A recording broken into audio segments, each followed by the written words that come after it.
So because we're recording, you'll see that your cameras have been automatically switched off for you. It's a European thing. Apologies to everyone else there. It's how we roll. It always surprises me. Anyway, welcome to the Masterclass today.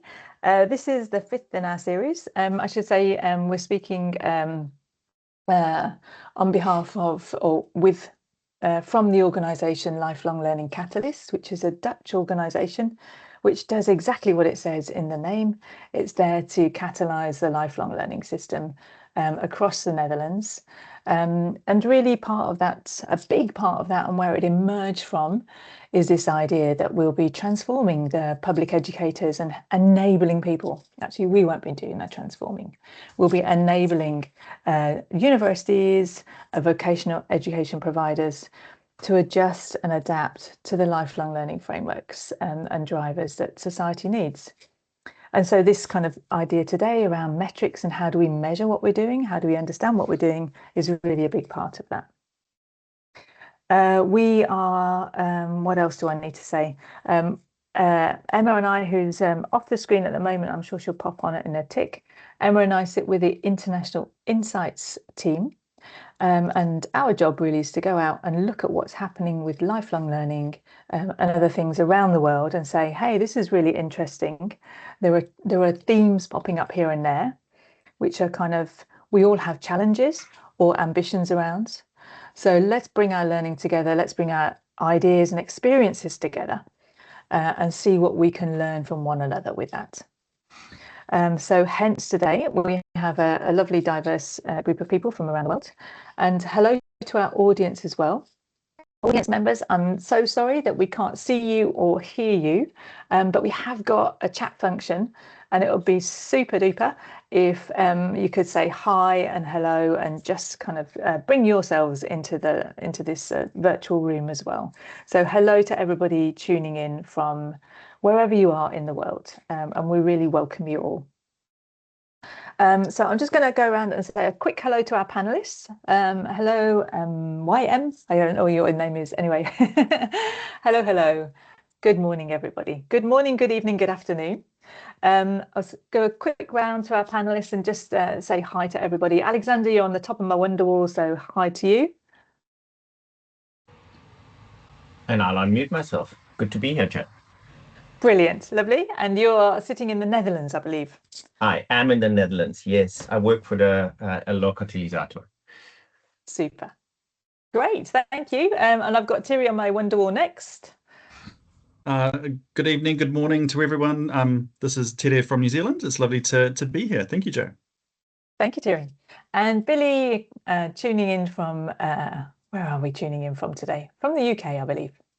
Yes, good morning, everybody, or good evening or afternoon. I'm Billy Vaughan, and I am based at the University of Reading from the UK.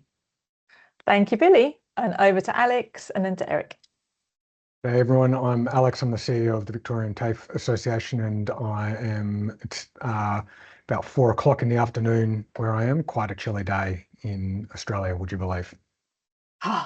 It does happen, chilly days, yeah. We should remember that seasonally we're all at odds with each other as well. Winters and summers going on. And to Eric. Hi everybody, my name is Eric Verduin. I'm Executive Director of CNOP, and I'm in the Netherlands, and it's looking as being a promising day. Pretty hot, actually. Fantastic. I'm strangely, I live all over. I mostly live in airports, but today I'm in a hotel room in Sweden, in Gothenburg. So joining you from somewhere else in Europe. We should also acknowledge where we sit because that's important. So we want to really pay respects to the traditional owners of the lands that we sit on and the lands that we are of, that shape us and form us. And all the different knowledges and voices and experiences and expertises that we now call ours, which are a product of perhaps all those wisdoms and knowledges from which we've absorbed into us from the places that we are. And we hold these with care and try to bring these forward into the discussions as well. So why are we here today? Well, we're here because we're talking about metrics and accountability, which are often two sides of the same coin, but not always. We have this discussion because metrics shape our lives, whether we like it or not. We all need to be held to account for things, and we all like to learn about how the world is progressing around us and how we're doing in the world. Sometimes those two different purposes take us in different directions. But for this masterclass, I should say, we're going to talk about these ideas of measures. We'll have many different positions and frameworks on this. And as I say, we're not looking for the answers. I don't believe the answer is out there anywhere. We're hoping for some stories, for some insights, and lots of excellent questions as both experts in our own worlds, in our own domains, but also as learners ourselves and curious about exploring the worlds of everybody else here today. So we really want to go deeper than the kind of technicalities of do we have lead indicators or lag indicators, and actually go to what's the point of indicators at all? Why are we doing this? Really what matters? What should we be measuring? And how could this happen in practice? And I guess our aim today is to leave feeling richer in all aspects, possibly with the exception of money, because we can't pay anyone for this. So the idea is to generate some ideas and thoughts and just have a great conversation that's satisfying in some ways. Our rules of play today are really to be, as we are with all our masterclasses, are to really try and have a frank, open and robust discussion, and that's of course respectful. And I don't know, it's really easy to have a complaint about what doesn't work, but I'd love the discussions to stay today focused on what works now and what may work in the future. So looking kind of very appreciatively. So in the, I guess, where do we sit today? In the International Insights team, we all start with this idea around one question: what does success look like? And I think today that's a doubly important question, because what we measure can either take us towards what success looks like for us, and often it can take us away from it. So it creates rules, it creates stucks in systems that actually inhibit the idea of success. So we'll be exploring some of those issues. The context, and context in my world is everything in which our panelists today sit, are really arguably, maybe not arguably, in transition, which in transition all the time. There are really significant changes happening across the world, and we could just respond to those and react to them, or we could use the opportunity of change and momentum of change to really try to do something different.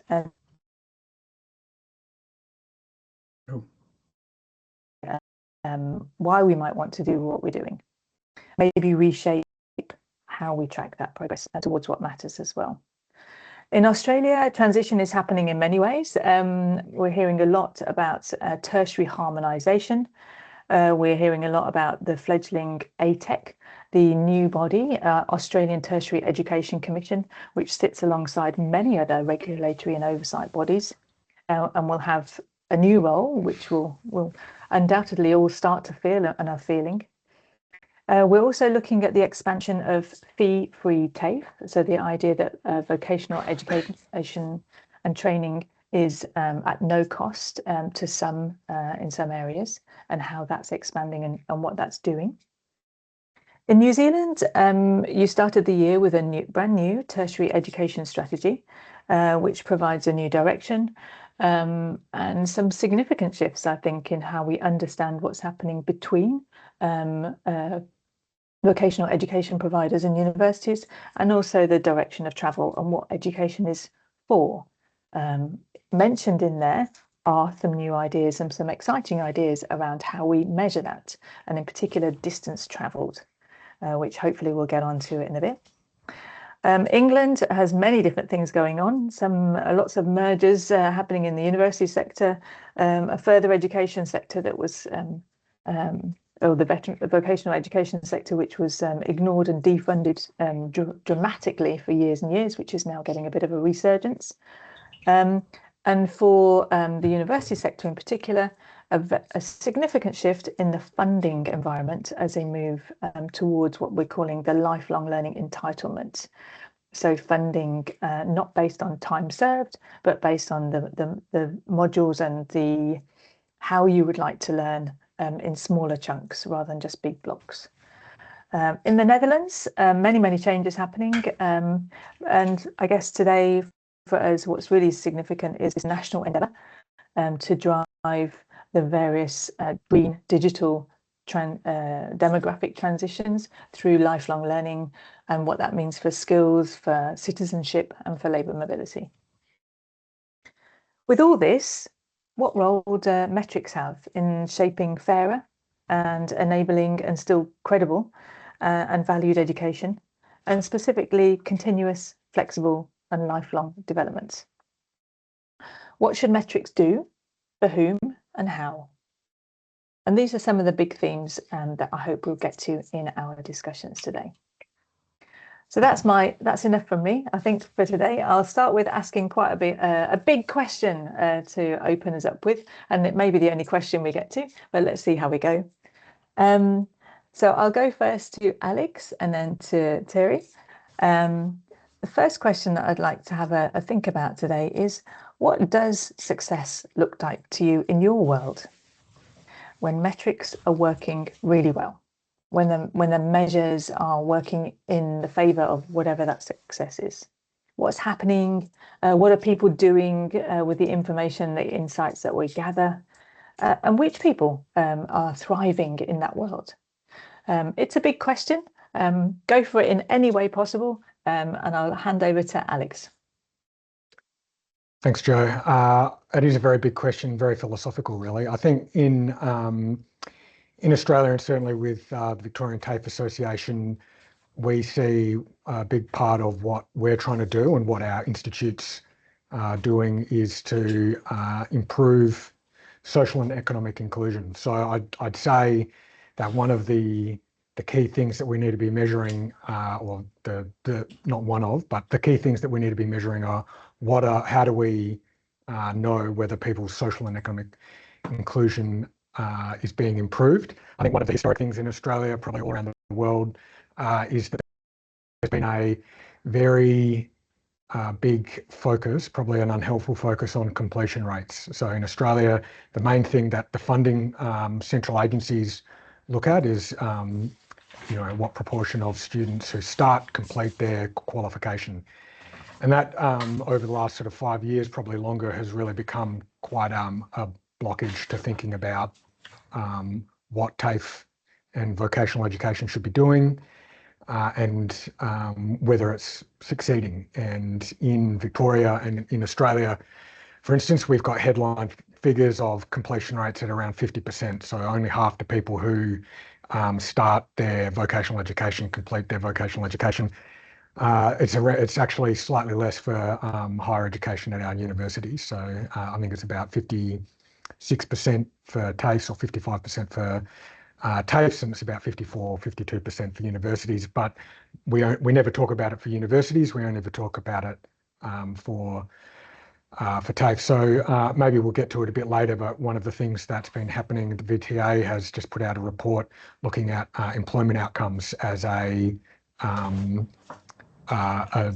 additional metric that we're recommending to the sector, to government, to industry, to look at as a way of measuring TAFE success. And the reason for that is that one of the ways that you can look at and measure and gauge whether there's been economic inclusion is whether someone's got a job, or whether they're increasing their income, increasing their wage, getting a promotion, getting the qualification, the certificate, the license that they need, starting a new business, etc. So those are all the employment goals that we've got. And we're recommending that employment goals, succeeding in your employment goals. Now in Victoria, 91% of TAFE learners achieve their employment goal, regardless of whether they complete or whether they partially complete or fully complete.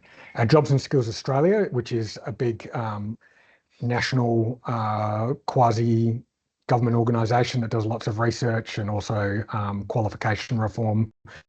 They're about to put out a report that uses similar data to ours, but they've been able to get the additional data from the Australian Bureau of Statistics that looks at the proportion of people who rely on Commonwealth support payments, that is welfare.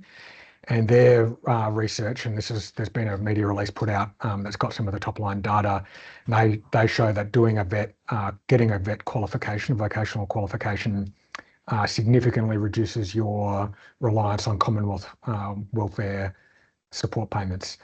So, and it's higher if you complete the qualification than if you don't, but you still get a benefit if you don't.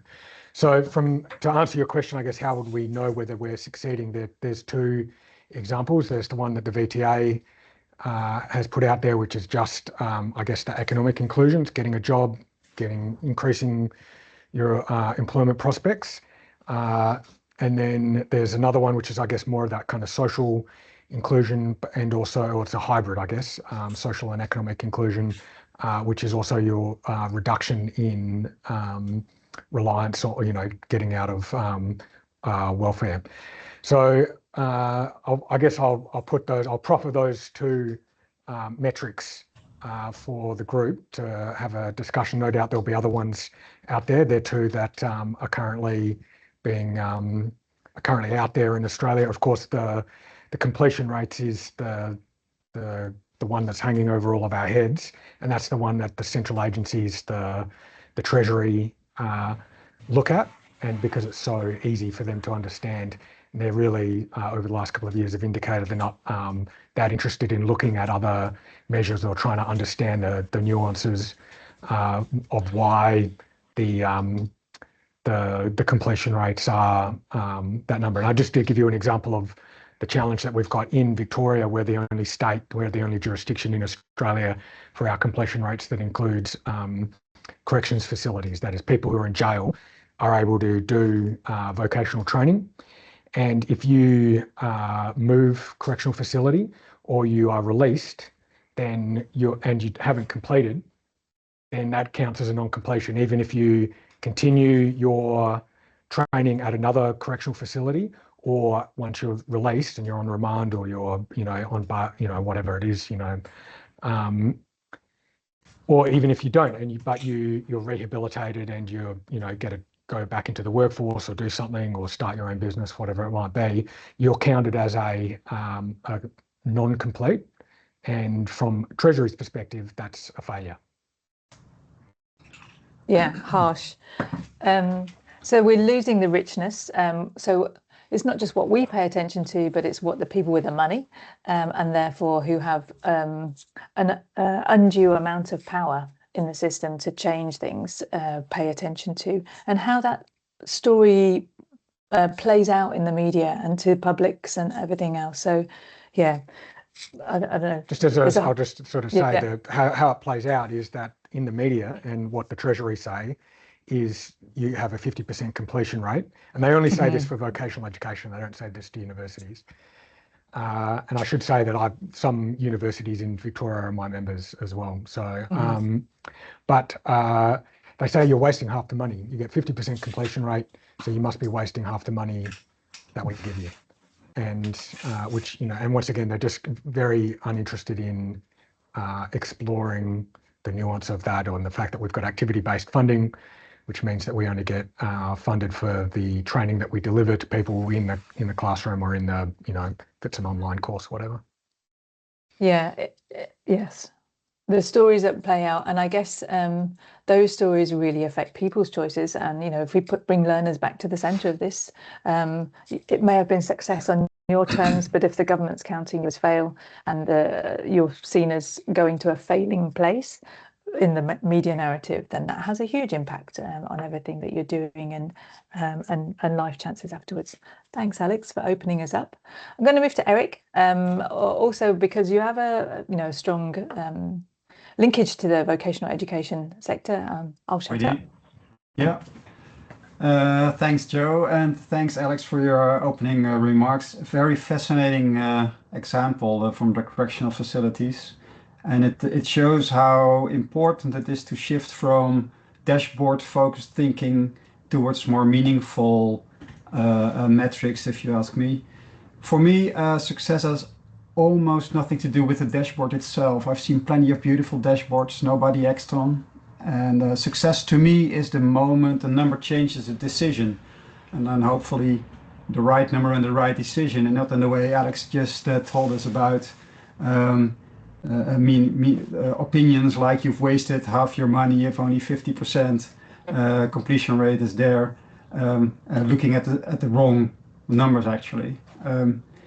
I come at this from more than 35 years in private training before I started at CNOP. And private training is a world where the learner or the employer pays directly and either comes back or doesn't. And that teaches you something fast. The only metric data that survives contact with reality is whether someone got enough value to return, and everything else is decoration. So when metrics are working well, here's what's happening. Information is flowing to the people who can act on it in a form they can actually use. And the learner can then see whether their time was worth it. Not just here's a certificate, but this moved me forward. And earlier I think it was Billy who said something about the distance traveled. I'm a big supporter of that way, that perspective, or maybe it was Terry, I can't recall. But we'll get into that later, I'm sure. The employer then can see the capability gap in their own people, and then action becomes obvious. So they invest. And the provider, and here I hold my own sector also into account, stops counting bums on seats and starts asking, did this change anything 6 months later? So I love, Alex, the employment outcome perspective. That's the way we should look at this, and not just bums in the seats and completion rates. Of course it's important, but it's not the most important thing to look at. The policymaker can then see where the system is failing and which groups, and I think that's important. The system is failing, which groups and which regions, and moves resources accordingly to those specific topics. But if you push me on which people, my answer would be we should focus at the people who aren't in the data yet, which is a big thing in the Netherlands. In lifelong learning, we have a cruel paradox. The people who need it most take part least. And the trap is that total participation can climb while the gap widens. And then the headline looks great. So the single most useful thing a metric can do is make the invisible visible to me and to policymakers. And then someone acts on it. That's success, not a quarterly ritual. And the real test for me would be, for any metric, would be, did anyone behave differently because of it?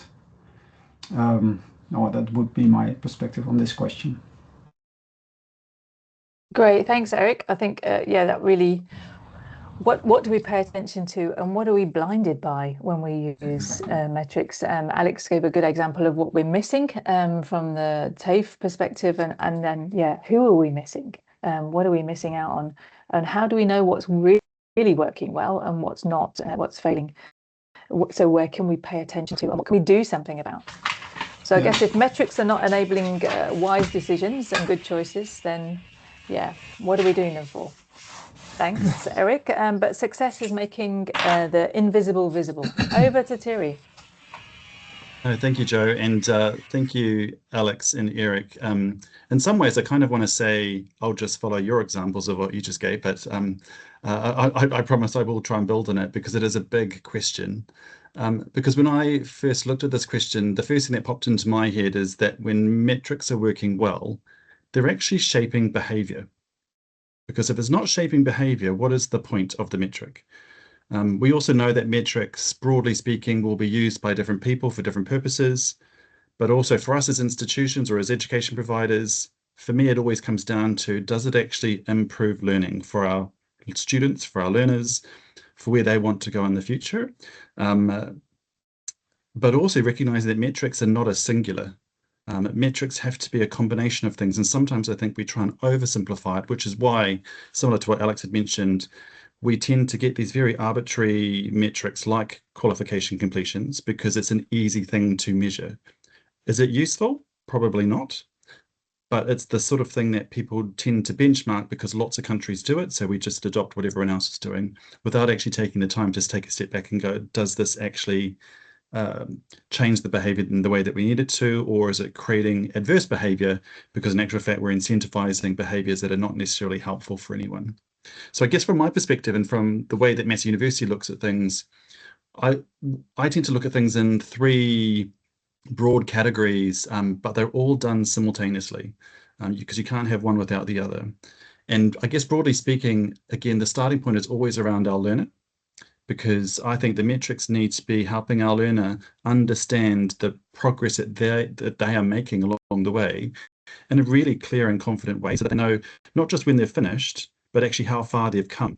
And I think that partly answers a little bit of what Eric and Alex had mentioned as well, is we tend to have these invisible students that sit in the background because they don't fit the standard metric categories, but in actual fact, they've come a long way. And we try and force them into different groupings because it's sort of a convenience for us, as opposed to it being any real measure of distance traveled or value added, or sometimes what I would call provide a premium. What have we actually contributed to that learner in their respective journey? Which then brings me to the second category, and that's us as educators and providers, because part of what we want to look at when it comes to metrics is, are we using metrics in the right way? I quite often argue that, universities, and particularly universities, are very data rich and information poor. Are we using our data in the best way possible? We've got lots of real-time insights. Are we doing those early interventions? Are we personalizing support? We know all of this now, but in actual fact, we don't always use it in the best way possible, because it's really around how do we look at that continuous improvement of ourselves, and at the end of the day, that then supports our learners as they move through.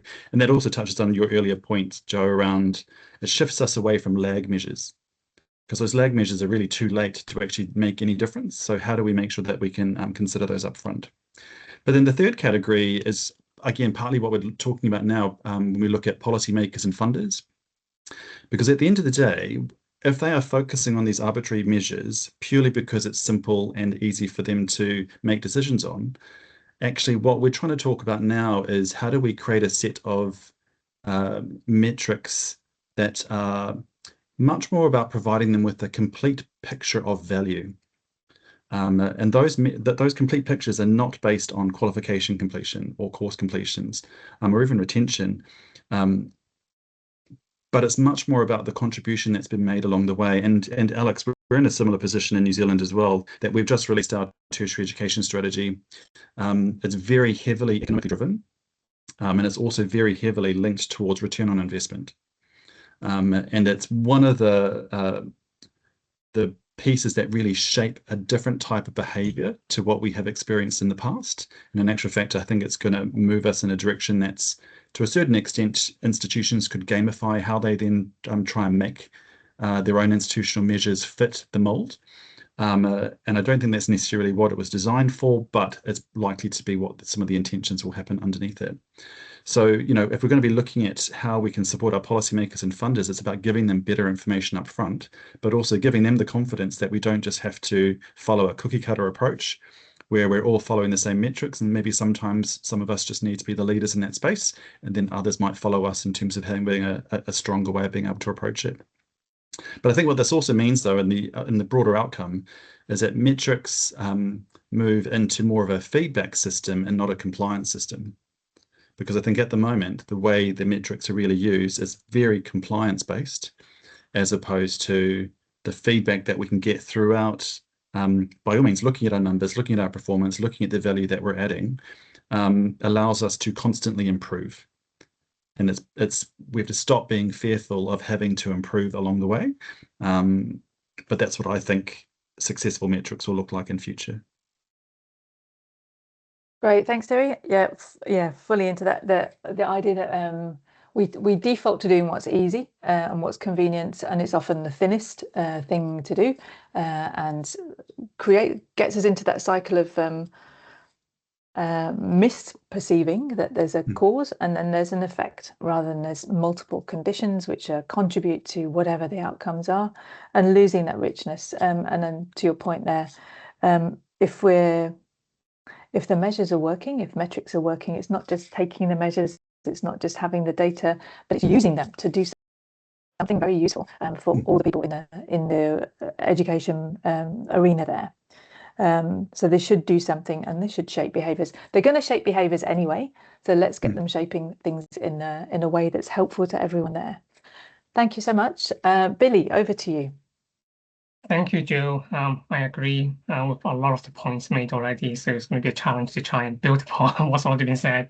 But my views are quite similar. I mean, for me, success is when metrics help people to improve how learning is designed and supported. So it's not just about describing what is happening. So metrics works well when they help people ask better questions, such as who is benefiting, who is being missed, or just echoing what Eric was saying, who making the invisible visible, where are the learners struggling and what needs to change. So the part of the question which I want to focus slightly more about is how different people uses those information. And that means recognizing that for different stakeholders, such as lecturers in my context, or a leader, or a funder, or a policymakers, they need different types of evidence at different points in time to make different decisions. And we've already heard great examples from Alex in the Australian context about how policymakers are really only interested in certain type of measures or evidence. So in my area of work, I think about how universities use different metrics and evidence to improve student outcomes. And from that angle, metrics works well when we can really understand the context rather than just ticking a box. So for example, when it comes to teaching staff, the evidence that people tend to need is what is working in the classroom, what learners need to support their learning, or how teaching or assessment may be improved. But those kind of evidence is different if you're a university leader, because they need to use evidence to decide what is their priorities, or where to invest our times and resources.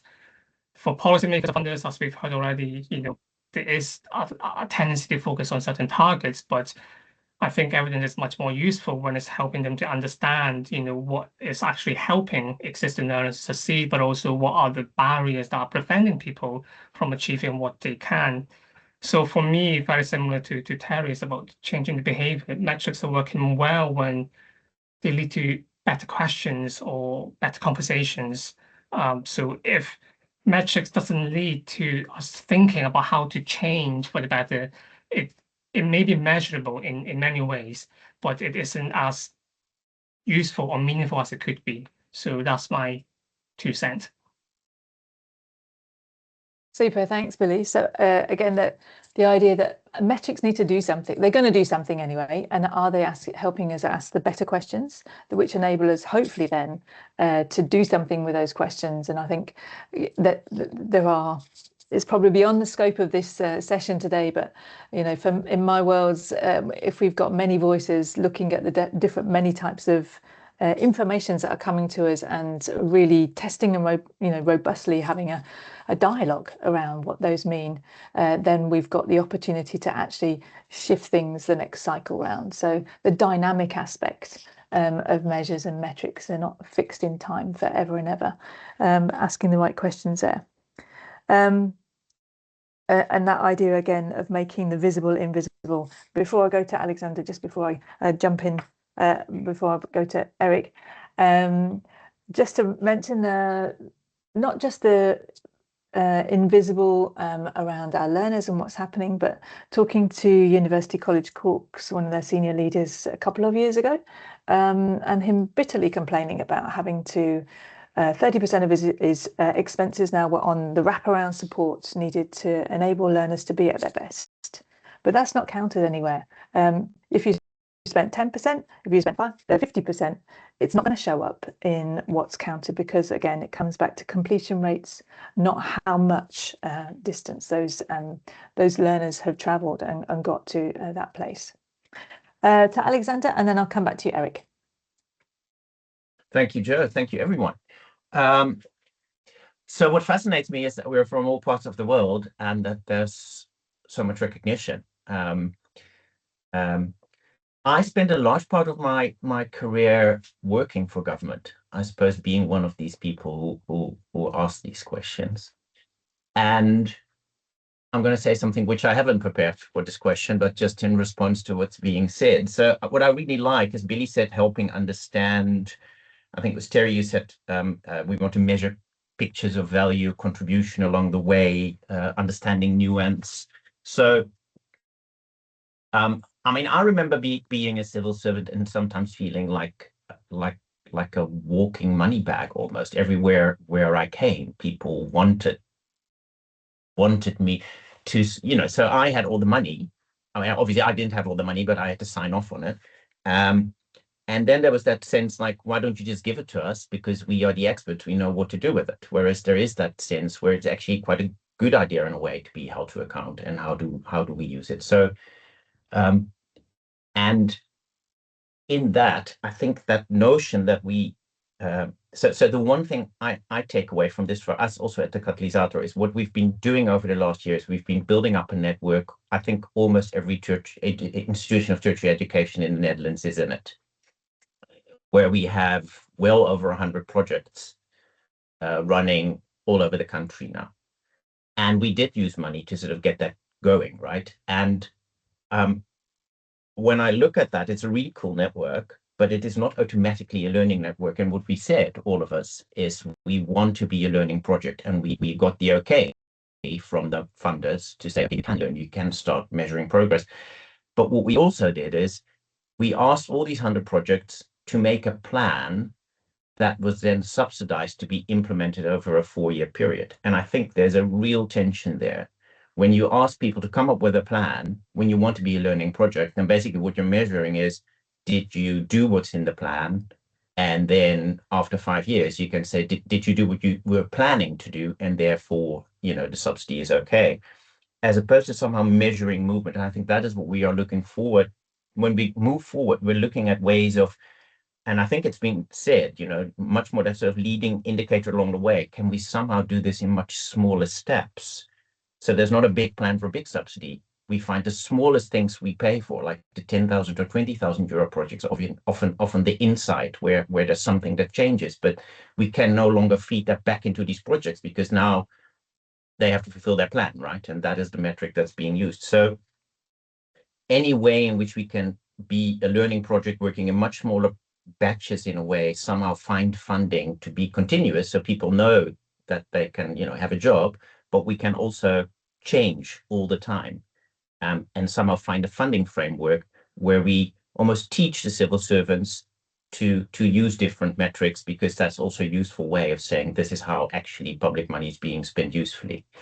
I think that's what I'm looking for. Thank you. Thanks, Alexander. And I think you've kind of named one of the key tensions in all of this is, there are not just multiple types of things that we can measure and multiple different people who need those, but there are multiple different things that we use metrics for. And the tension that you've held there is between being held to account for a plan that you made, which fixed you on a certain direction, to the ability to learn, which is the other kind of big power that we can have with metrics. Thank you. To Eric and then to Alex. Thanks, Joe. Yeah, I would like to respond to some things Billy said, because it's really interesting to hear from him that how different stakeholders need different data or look at different metrics. That's a very rich perspective. You can't just focus on one or two things. It differs per stakeholder, what is really important. But do we know what data then really counts for that stakeholder?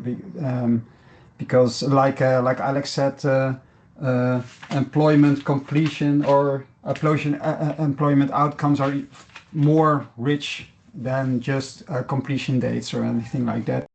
But policymakers only say we need completion dates because that's easy to measure, like Terry said, and the really meaningful data are much more difficult to acquire.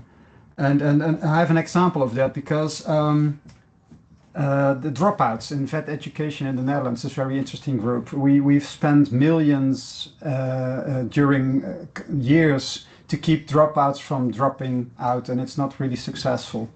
But then actually by accident, we developed at CNOP together with the MBO Raad and the Ministry of Education a data tool that follows students during their study after completion, but also after dropping out. And what turns out is that dropouts are sometimes even more successful in having a successful career than people with a certificate. So it changes your perspective completely, and it makes you ask and consider if these millions were worthwhile spending on dropouts keeping and not very successfully from dropping out. So I think that's an interesting way of looking at it. Of course, they need different data, the different stakeholders, but are we sure that they have the right data to make the right decisions? Yeah, thanks, Eric. Are we forcing people through a sausage machine of education when actually they're quite happy with stopping? Oh, I've got my bit now. I'll run away and I'm doing my stuff, but I'm not actually dropping out. I'm succeeding early. Is that a reframe? And in the labor market as it is, yeah. If it changes, maybe certificates become more important again, just like in the old days. We're not sure. We just don't know. So the importance of the data differs over time and the specific context. Absolutely, yeah, really important point. We're not future-proofing. That's a fantasy. Yes. We're future readying, but can we get a certificate for where we've got up to and our own success point? I don't know. Over to you, Alex. Very interesting. Just to piggyback on what Eric said. Well, I mean, in Australia and Victoria, we've got vast amounts of data, and the question I suppose is, Terry said it about data rich, information poor, or insight poor. But on the dropouts, we looked at why do apprentices drop out and when do they drop out? Because almost all apprentices who drop out in their first 12 months. And there's been this big push from industry and from the Treasury and from other people saying we need to shorten apprenticeships, only have, instead of 4 years, we need 3-year apprenticeships. But only 4% of people drop out in their final year of the apprenticeship. Actually, they all drop out in their first year. So if you shortened it and cut off a year, you're not going to get, you might, of the 70,000 apprentices in Victoria, you might get an extra, 50 or 60 or, something like that. But why were they dropping out? And it was mainly because they get ruthlessly bullied at work, and they get terrible wages. In Australia, that we have apprentice wages, which means that you can be paid below the minimum wage if you're an apprentice, which you could be paid, in the minimum wage in Australia is now about $25 an hour. That, I don't know what that would be in euros, but probably half that. But you could be paid $16 or $15 an hour if you're an apprentice. And if you're 18 or 20 and you're being paid, and we're everywhere in the world, there's a cost of living crisis and housing crisis and all those things. We've got the same in Australia. So you just can't afford to do it.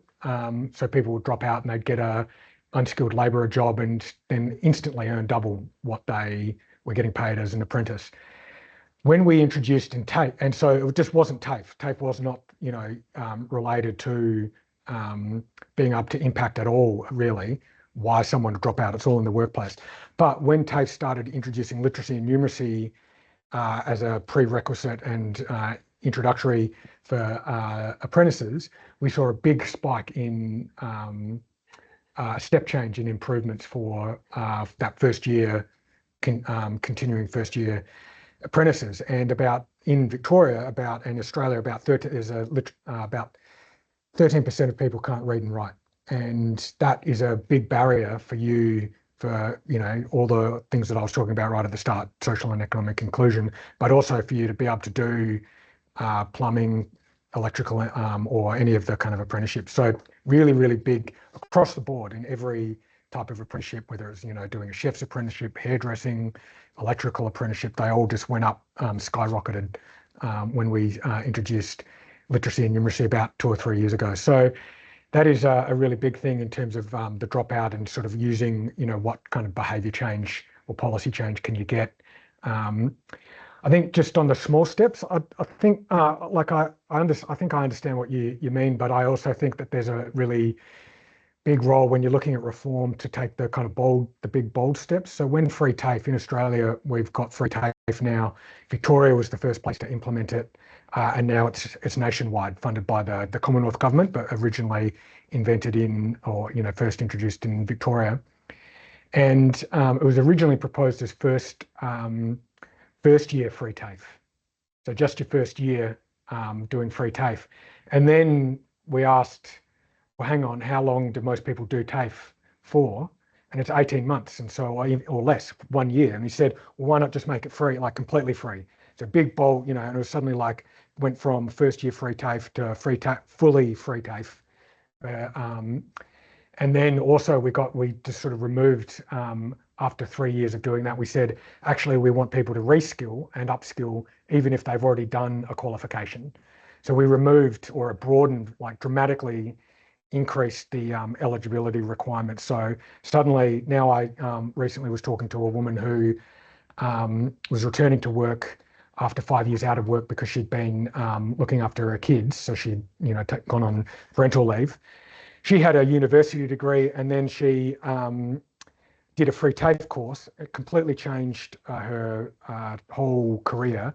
Did a free TAFE course in a different area, returned to work, and she was only able to do that because we'd removed the eligibility requirements that said, oh, well, if you've already got a higher qualification, a degree, you can't do free TAFE. And we said, actually, we want people to reskill and upskill.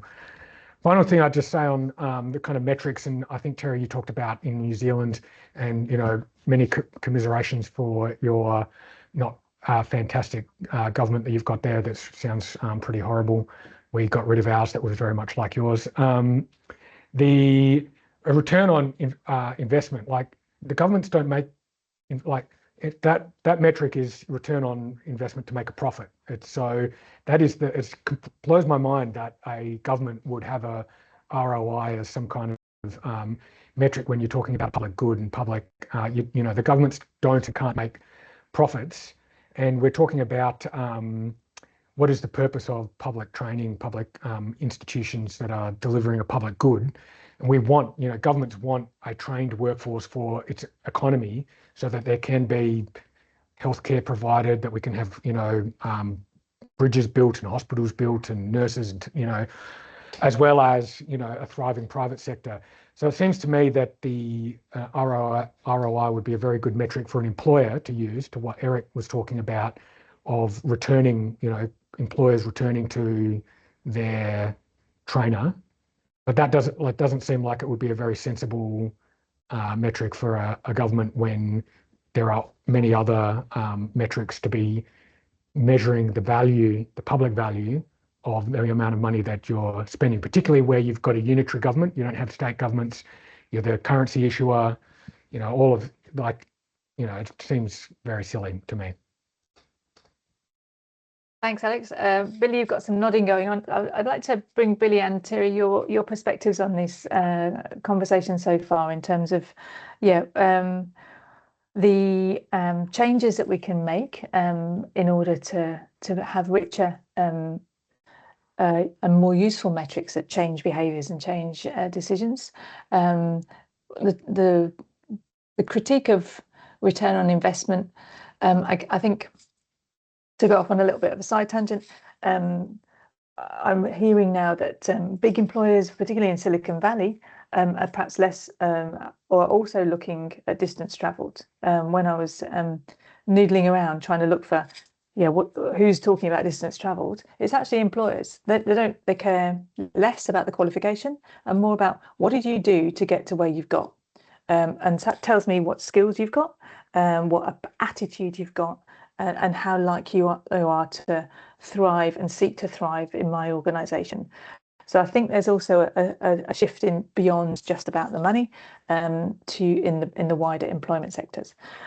Billy, can I ask you to respond to some of the points that have come up so far?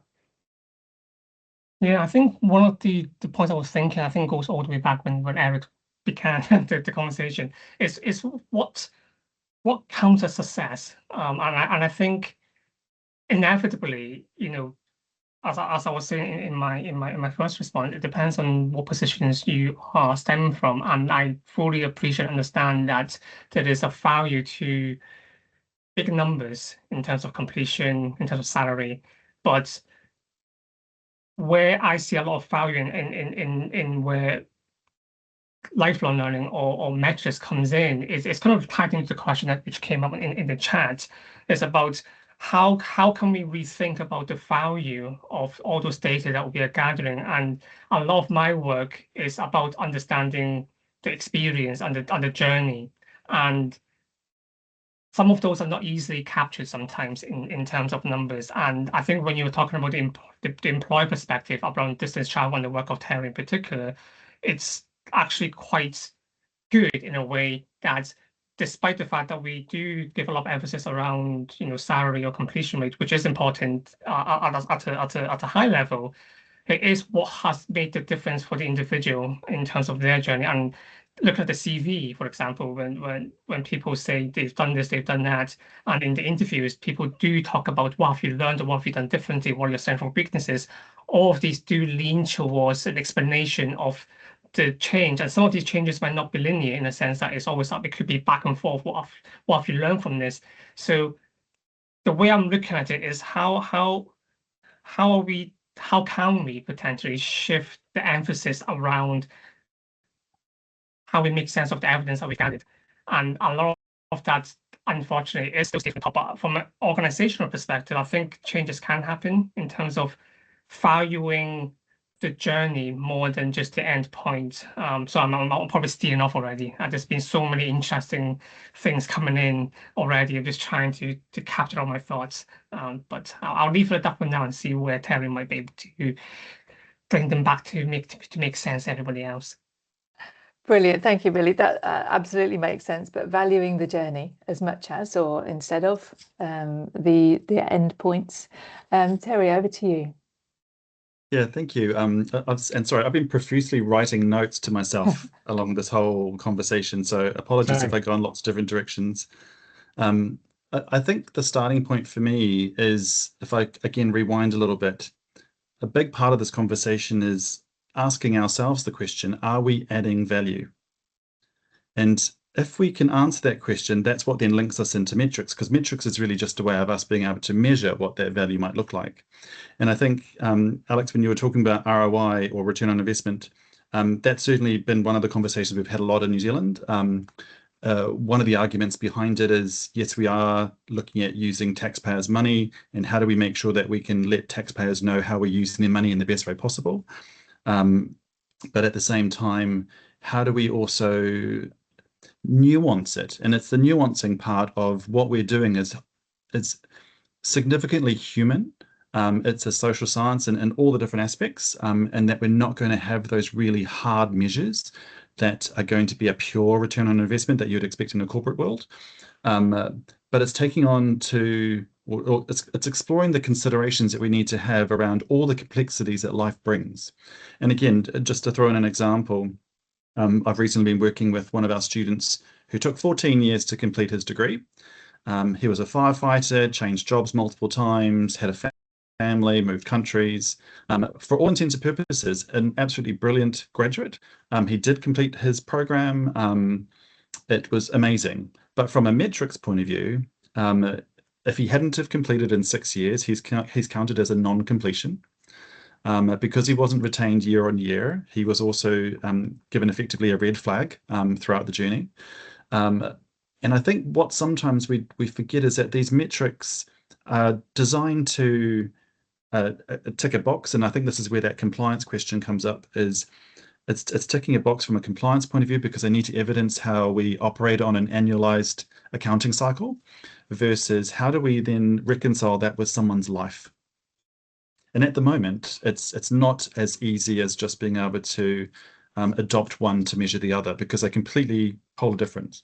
And that's part of, I think, the complexity of what we've got to with institutions. And I think that the question in the Q&A or the chat, for me, when it comes to looking at what kind of people, skills, organizational cultures, I'm going to argue that actually for a lot of us that work within the institutions, we're already there. We would love to be doing this more and more. sometimes what we get hindered by is because we are required to meet certain compliance, and the bat that sits in behind it is that if you don't meet those compliances, you don't get the funding. So there's sort of a really pushed emphasis for us to behave in a particular way. But on the opposite side, and I'm taking on board what Alexander had said before, quite often we are seen as being the ones that are constantly asking for more and more. How do we then provide evidence back to policymakers and funders to let them know that actually what you're funding is actually making a substantial difference? And I think that's where this conversation shifts into the value-added, distance traveled, provider premium sort of discussion. Because I know when we also start to look at what that also means from I guess a changing behaviors point of view, gone are the days where you sort of train once and then that becomes your lifelong career. We know that that disappeared a long time ago. I know in my institution, we're constantly talking to our students about at least 12 careers now in their lifetime. And they're constantly going to have to reskill and upskill, which brings in that whole lifelong learning piece. And that lifelong learning piece is not a new concept, but it's how do we adjust ourselves to better manage that and work within the constraints that brings, but also the opportunities it brings. Because I think what lifelong learning really allows us to think through is, what do we mean by success? And I think in the lifelong learning umbrella, and sorry, Joe, I feel like I'm branching into the next question, but in that lifelong learning umbrella, that fixed endpoint completely dissolves, because there actually isn't a fixed endpoint anymore. It's more iterative. And how do we make sure that that iterative approach gets recognized up front? And again, whether you're that firefighter that's doing a degree and it takes 14 years, or whether you're someone that wants to upskill, reskill, whether you're someone that does a traditional degree and you want to be credentialed in your particular professional area, or whether you're someone that purely does it out of interest. And my favorite is I've got a 98-year-old bachelor degree student at the moment who does everything purely out of interest. Good on her, is what I say. But from a metric point of view, doesn't look good for the university, but from a student point of view, amazing. And I think that's where we have to make sure that we're sort of shifting our focuses, by all means having to make sure that our learners are at the forefront of what we do. But that doesn't mean that we can't still do the other stuff in the background. And I think that's where it adds that complexity. We've got these two tensions on both sides. Can I ask a question, Terry, about, because you said value. The value is like are we adding value? But it's a very contestable, qualitative thing. So and then you go who decides? So for instance, if Treasury was in Victoria, if Treasury would decide value, they would go, well, we're paying you. The only thing that we value is that there is we put in money, we want skills units out. Got a very classical economic, like old-fashioned classical economics view. We need a skilled workforce to deliver economic growth. We're paying you to deliver that. If you're not getting the skills units, which are people with all their interests and but they really just pure reductionist, and they've got they bring a values framework that is imbued with their classical economics training, whereas universities and TAFEs are anchor institutions, community institutions.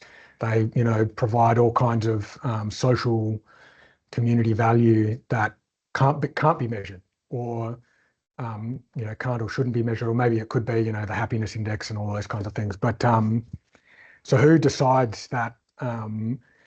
So for my mum did a horticulture, she did 9/10 of a horticulture degree. She's like your 98-year-old bachelor student, but she decided not to do the last two subjects because she'd learnt how to make her garden look fantastic. And she, the last two were about business stuff. She didn't give a shit about that. So she's a failure, except her garden looks amazing. The kind of social, she makes a lot of social connections. People stop and, ask her about her garden, when they're walking down the street. But Treasury doesn't give a shit. They never, they would go, well, we wasted all the money that we invested in her subsidizing that horticulture qualification. No, I think that's a really good point, but it's I think part of it's also about us challenging ourselves around how we view it, because in some ways it's a bit self-created, because we've created all these credentials that we're now being measured on, and sometimes it might just be that we need to rethink the way we want to approach it. And actually, one of my favorite quotes was actually from the rector at University of Salamanca, where he mentioned of the 50 institutions in the world older than 500 years, 75 of those universities, but they're all operating in a similar way to how they originally started.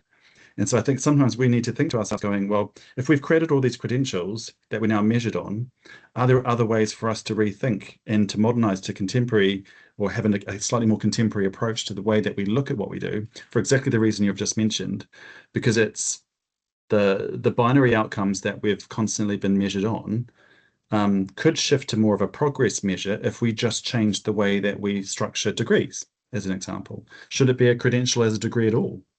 Should we be looking at more, and I quite like looking at the French system where you can quite often do like 2 or 3 European credits and bites, and you sort of just build it up over time, and then it's up to you whether or not you stack them as an award. And I thought, what a brilliant way of getting around all these other metrics. But their system allows them to do that. We're not quite there to do that in New Zealand. But those are the sorts of really interesting things I think we could be exploring, because it also goes to your question around partial achievement, because partial achievement in some ways is not, well, it's not a bad thing, but it's only a partial achievement because we've given it an endpoint. And so if that endpoint didn't exist, all of that learning is just progress. And so I think there are just ways that we can, I don't want to say gamify, but this is, I guess, we're institutions, this is the things that we teach. Are there better ways for us to be able to represent the learning, the value that we offer? And does it have to be exactly the same way that we have it now? Thanks, Eric. I'm going to go to Eric in a minute. Just to, there was a brilliant critique came out a couple of years ago from a UK author complaining that, why have universities been producing the same products for the last 700 years? Any other company would be dismissed for that. But we're really moving towards the lifelong learning end of the spectrum now, and thinking about if we're able to change and do the hard work and have the discipline to reorganize our systems, and that's to Kirsten's question there, and to create, to measure differently within our own organizations, can we have complementarity between what value is understood by funders and the state, and what value is understood by individuals and organizations? Eric, to you, and then to Alexander. Yeah, thanks, Joe. I have actually 2 remarks. One about return on investment. That made me think about some sort of experiment we had in the Netherlands, in which all civilians could get 1,000 euros for some kind of training, and the original goal was they would spend it on training that made their position on the labor market stronger.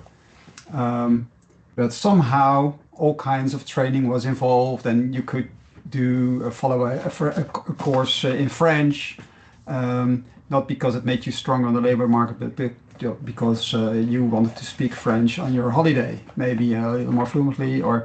And from a return on investment perspective, it was a big failure, and it was terminated because of that.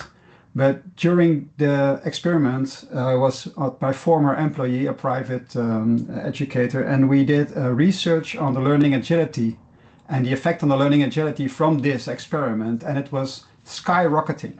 All kinds of people that were not interested in learning on beforehand all of a sudden participated in training. And after the experiment was stopped, we did the same research again, and you saw it collapse again. So there was an assumption could be, on a long-term perspective, this was a very successful instrument, because people that were not or are very notoriously hard to reach with lifelong learning initiatives, all of a sudden started to learn, were having a positive experience in learning. They found out it was for them and it doesn't hurt, and they considered maybe even to come back for some more and maybe even more serious training, because it was a good experience for them. But it was stopped on before, and so we'll never know.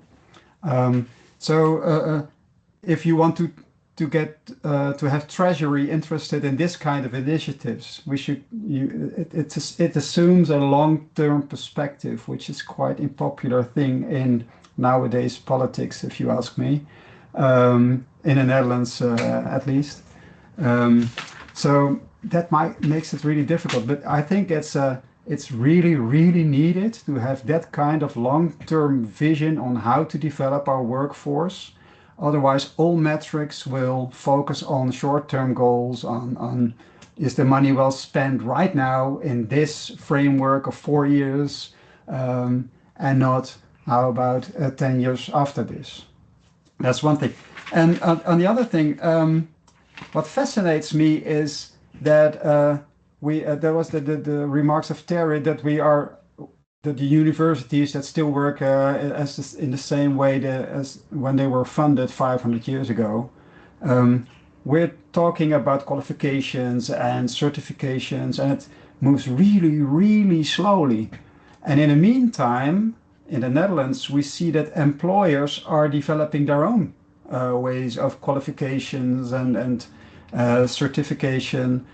And I think that's maybe it's a good development, I don't know, but somehow and they do it because they're not satisfied about the speed and of the publicly funded institutions and formal training and education. So somehow, and if we don't watch out, if we don't act, then in a few years from now, we have all kinds of qualification frameworks and skills wallets, and with no real connection, and nobody really knows how they should compare qualifications and certifications. So I think that's a real danger, and I'm very glad that the LLO catalyst is aware, and maybe it's even one of the reasons for its existence, which is a good thing, but we need to speed up, man.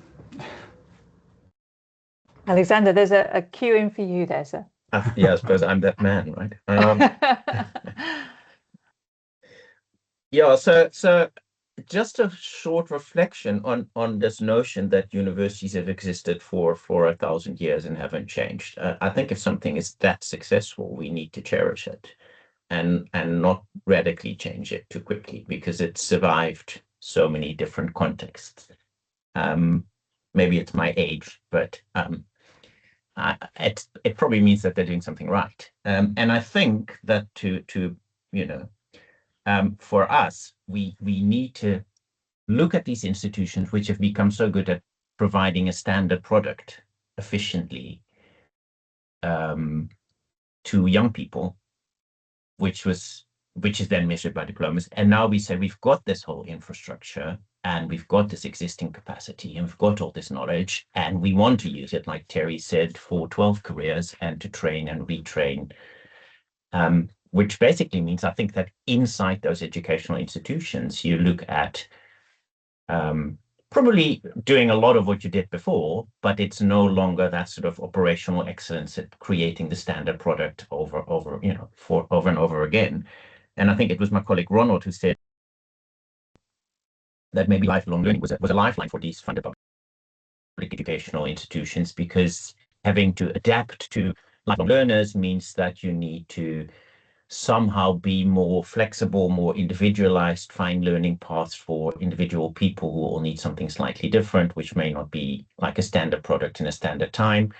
And I think much of what's been said about measuring people's progress, and I really like that idea that somebody like leaves education because they're ready for the job they were going to have, that is success, because now you've like achieved what you want to achieve with your public money, but you've achieved it more quickly.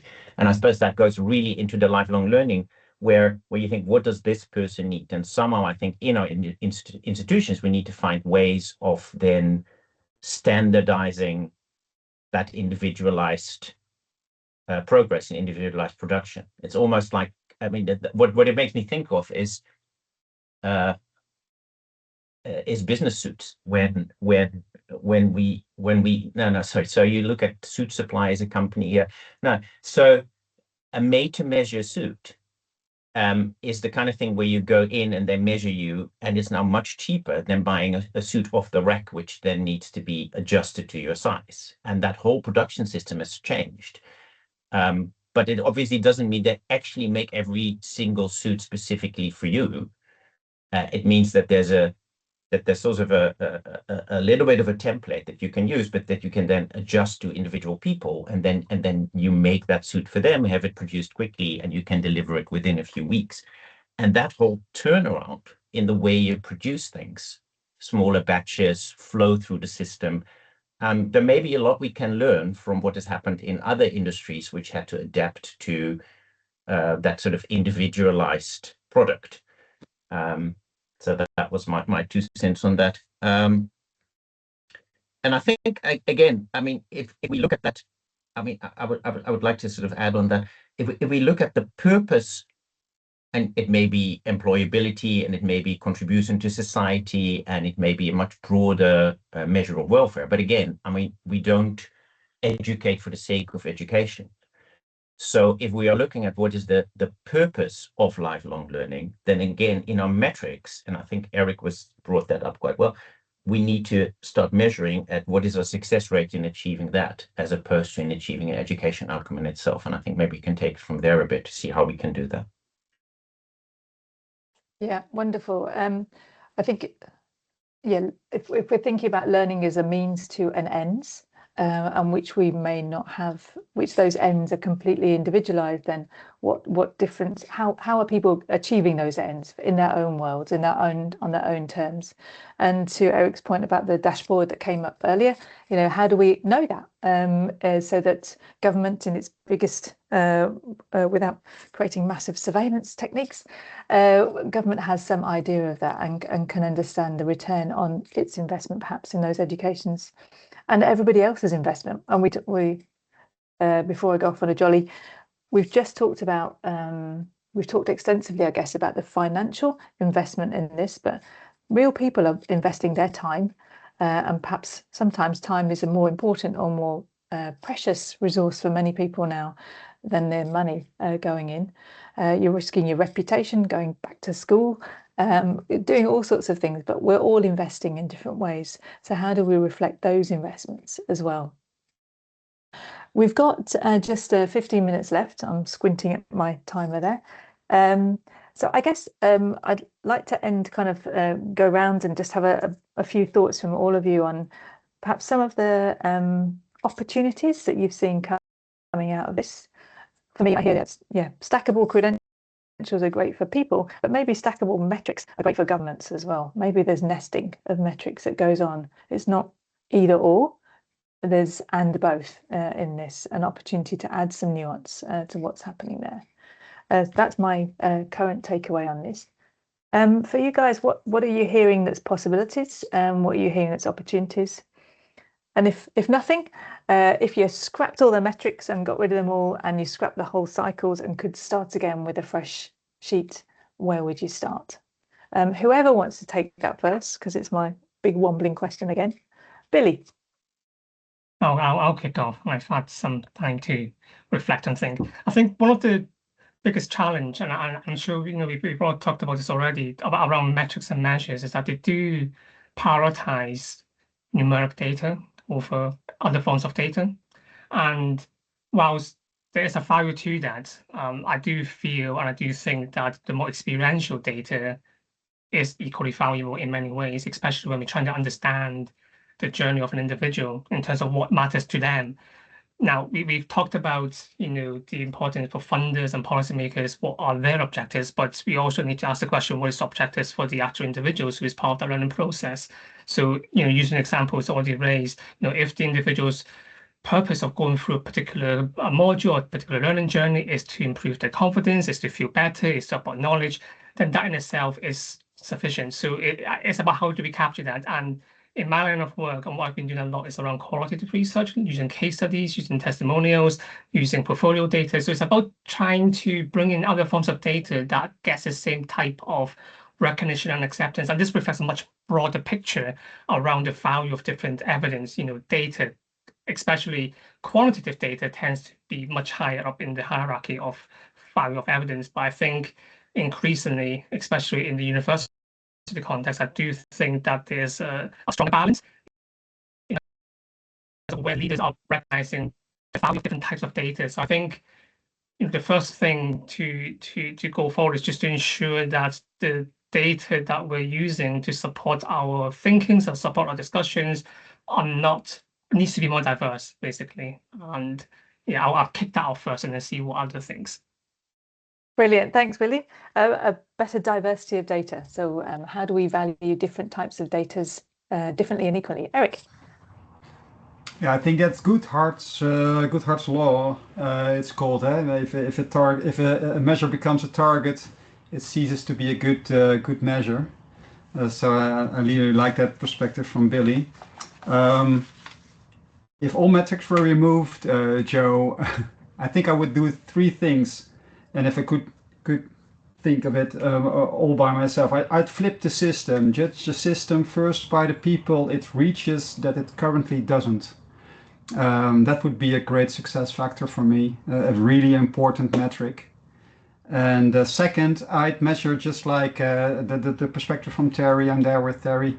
I'd measure distance traveled, not the finishing line. What's someone's potential and how much of it has been developed. And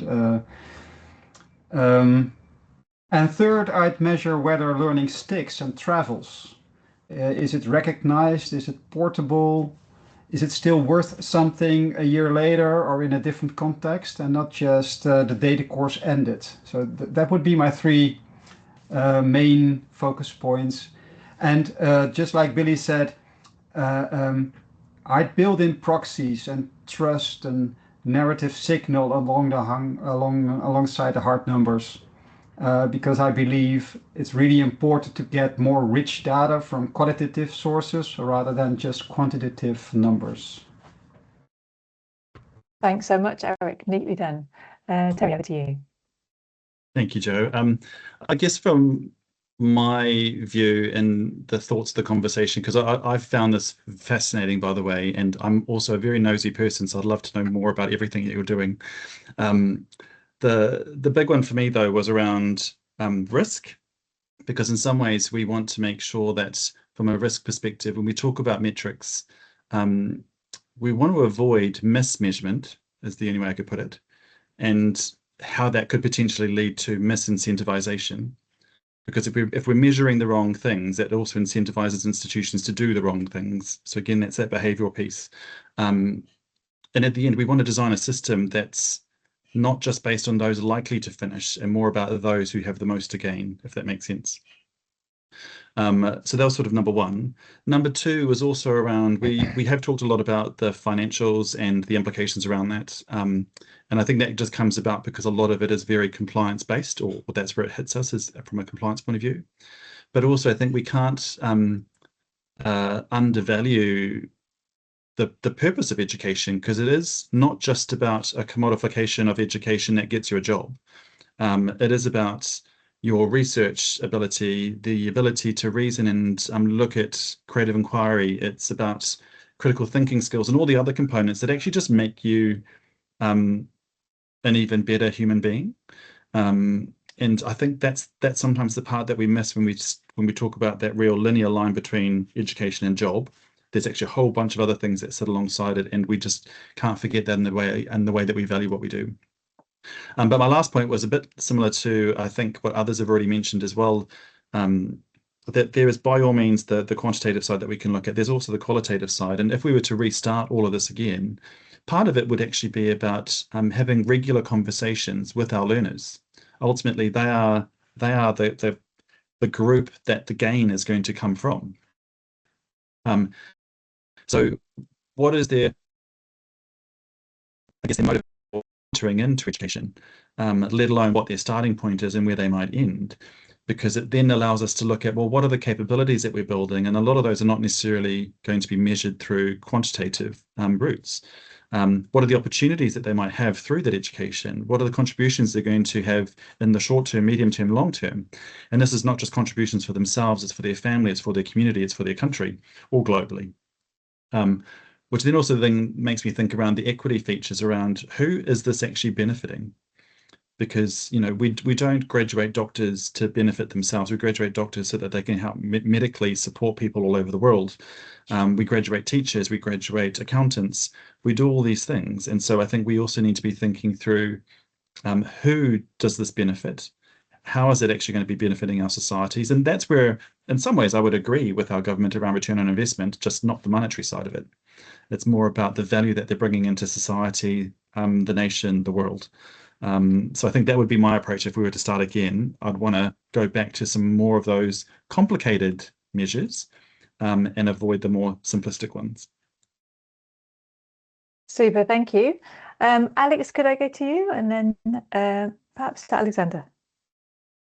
I think as a result of this, I'll definitely take a closer look at the distance travelled. I think I like the elements of it. I've sent some of that information off to my policy team, so we'll have a conversation about whether there's something that we can take and incorporate from that. I think one of the challenge, with any question about metrics, is who's the metric for, and I think and what are they doing with it? I think in the role that that the VTA, the Victorian TAFE Association, we're very focused on policymakers.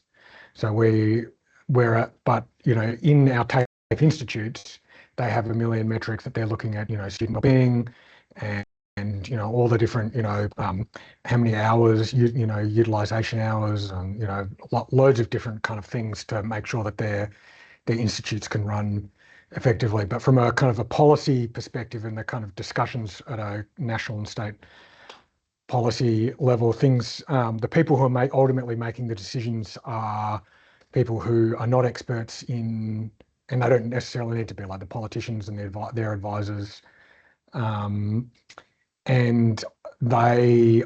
also Treasury, when I talk about them all the time, but they're not. They also have to deal with a whole range of policy areas, not just education, vocational or higher education. So they're going to be really reductionist because they have to make a lot of decisions, and they need a way to. They need a heuristic, a mud map to understand a whole bunch of different things really simply. And unfortunately, so I think everyone's been talking about we need this is my terminology, to paraphrase what you've all said, which is, having a three-dimensional way of understanding what success looks like. We can't have, or, it's generally not helpful to have just one-dimensional metric that tells you one thing, but you don't get the full picture. So, and I think that's what we need, whether it's at an institute level, a university level, or at a government policy level. And that's why I think we'll definitely take a look at the distance travelled, where we can incorporate. In a previous life, another job I had, we tried to amalgamate many different metrics into indexes so that we'd have an index. And so the kind of classic, because you're briefing up to national leaders who, once again, they're spending 20 minutes reading your briefing paper and then moving on to the next issue. So we try to incorporate numerous different metrics into an index, and then number go up was generally the kind of thing that you would try to get with that index number. Thanks, Alex.